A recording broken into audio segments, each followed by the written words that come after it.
મુખ્ય મથક વડોદરા સહિત રાજ્યભરમાં કુલ 24 આધુનિક પ્રયોગશાળા કાર્યરત છે. છેલ્લા 4 વર્ષમાં કેરી દ્વારા 6.14 લાખથી વધુ નમૂનાઓનું સફળ પરીક્ષણ કરીને રાજ્યમાં બાંધકામ ક્ષેત્રને વધુ મજબૂત બનાવવાનું ભગીરથ કાર્ય કર્યું છે.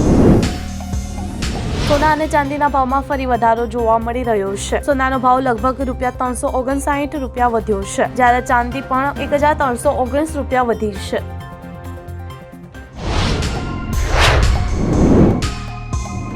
સીએમ ભૂપેન્દ્ર પટેલે ગાંધીનગરમાં સ્કૂલ ઓફ અલ્ટિમેટ લીડરશીપના કેમ્પસ નિર્માણનું ભૂમિપૂજન કર્યું છે. ગિફ્ટ સિટી રોડ પર ₹150 કરોડના અંદાજિત ખર્ચે 22 એકરમાં કેમ્પસ નિર્માણ પામશે.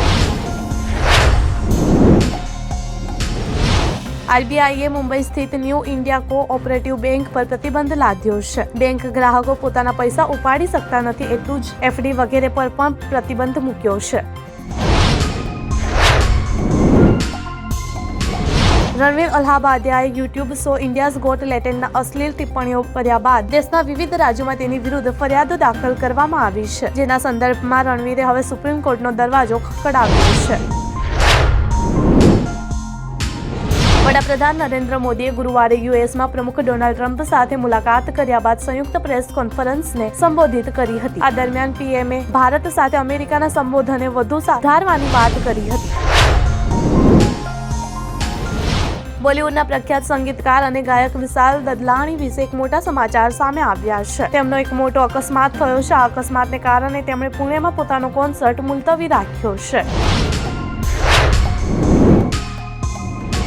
અમેરિકાના પ્રમુખ ડોનાલ્ડ ટ્રમ્પે વડાપ્રધાન મોદીને ખાસ ભેટ આપી છે. તેમણે પીએમ મોદીને coffee table book award journey together ભેટ આપી હતી. તેમાં ટ્રમ્પના હસ્તાક્ષર છે.